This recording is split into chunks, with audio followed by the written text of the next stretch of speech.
एक छोटे से शहर बस्ती नगर में रोहन नाम का 18 साल का लड़का रहता था। रोहन स्मार्ट था, फनी था, लेकिन उसकी एक बड़ी समस्या थी, उसे अपनी असली जिंदगी से ज्यादा अपनी ऑनलाइन इमेज की चिंता रहती थी। कॉलेज में उसके कुछ दोस्तों के इंस्टाग्राम पर महंगे बाइक्स, ब्रांडेड शूज और फॉरेन ट्रिप्स की फोटोज रहती थी। रोहन को लगता था कि अगर उसके पास भी ऐसी ही फोटोज न हुई तो कोई उसे सीरियसली नहीं लेगा। रोहन के पापा एक जनरल स्टोर चलाते थे, माँ घर संभालती थी। घर में ज्यादा पैसे नहीं थे, लेकिन प्यार और सम्मान बहुत था। एक दिन रोहन ने डिसाइड किया कि वो भी रिच लाइफस्टाइल दिखाएगा। सबसे पहले उसने पापा से झूठ बोला कि कॉलेज प्रोजेक्ट के लिए उसे नया फोन चाहिए। पापा ने अपनी सेविंग्स तोड़कर उसके लिए अच्छा कैमरा वाला फोन ले दिया। रोहन खुश तो हुआ, पर अंदर से थोड़ा गिल्टी भी। अब शुरू हुआ फेक लाइफ का शो। रोहन रोज सुबह पापा की दुकान से ब्रांडेड चिप्स के कार्टन, चॉकलेट के बॉक्स का बैकग्राउंड बनाकर फोटोज लेता, फिल्टर लगाकर ऐसे दिखाता जैसे वो किसी बड़े सुपरमार्केट या मॉल में शॉपिंग कर रहा हो। कभी किसी दोस्त की बाइक लेकर फोटो खिंचवा लेता और कैप्शन लिख देता, न्यू बीस्ट इन माई गैरेज। धीरे धीरे उसके फॉलोअर्स बढ़ने लगे, लाइक्स आने लगे, कमेंट्स आने लगे।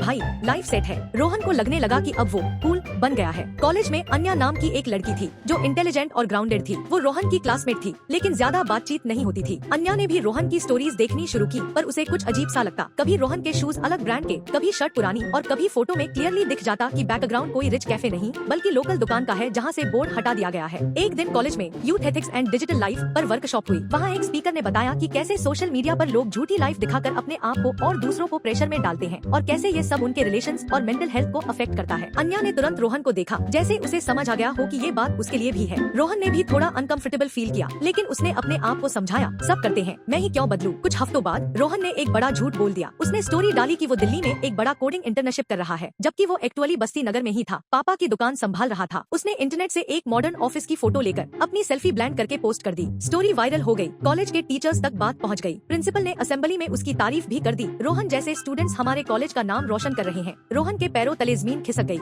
अब झूठ इतना बड़ा हो चुका था कि वो फंस गया। अगला झटका तब लगा जब कॉलेज ने उसे बुलाया और कहा, प्लेसमेंट सेल तुम्हारे इंटर्नशिप एक्सपीरियंस पे एक सेशन रखना चाहता है, जहां तुम जूनियर्स को गाइड करोगे। रोहन का चेहरा फीका पड़ गया। घर आकर वो टेंशन में इधर उधर घूमता रहा। उसके पापा ने पूछा, बेटा सब ठीक तो है? रोहन गुस्सा हो गया, आपको क्या पता आजकल इमेज कितनी इम्पोर्टेंट होती है। पापा चुप हो गए, लेकिन उनकी आंखों में दुख साफ दिख रहा था। नेक्स्ट डे अन्या रोहन के पास आई। रोहन सच बताओ, तुम रियली दिल्ली में इंटर्नशिप कर रहे हो या ये सब सिर्फ स्टोरीज का गेम है? रोहन ने पहले मजाक में ले लिया, पर अन्या ने कैलमली बोला, देखो झूठ का वेट होता है, ऑनलाइन लगता है लाइट, पर रियल लाइफ में बहुत हैवी पड़ता है। ये लाइन रोहन के दिल को छू गई। उसने पहली बार किसी को अपना सच बताने का सोचा। कॉलेज ऑडिटोरियम में सेशन का दिन आ गया। सब बच्चे एक्साइटेड थे, प्रिंसिपल, टीचर्स, रोहन के पेरेंट्स सब ऑडियंस में बैठ गए। स्टेज पर रोहन का नाम ऐलान हुआ। वो माइक के पास आया, उसके हाथ कांप रहे थे। प्रेजेंटेशन स्टार्ट करने के बजाय वो कुछ सेकंड्स तक चुप रहा, फिर बोला, मुझे आप सबसे माफी मांगनी है। सब लोग सरप्राइज हो गए। रोहन ने साफ साफ बता दिया कि दिल्ली इंटर्नशिप एक झूठ था। उसके इंस्टाग्राम फोटोज एडिटिंग और एक्टिंग थी, और वो सिर्फ अपनी फेक इमेज बनाकर लोगों का अटेंशन चाह रहा था। उसने कहा,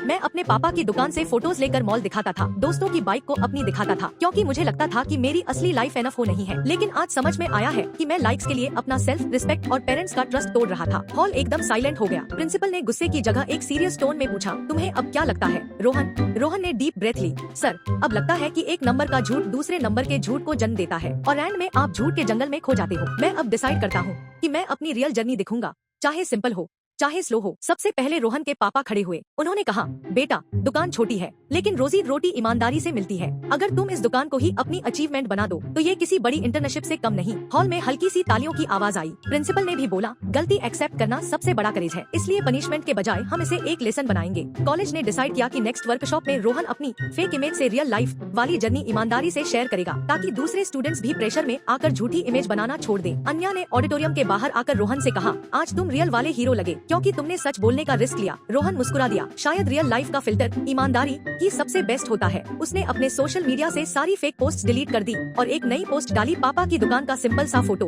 कैप्शन, यहाँ से मेरी असली जर्नी शुरू होती है। फॉलोअर्स कुछ कम हो गए, लेकिन जो बचे वो असली वाले थे।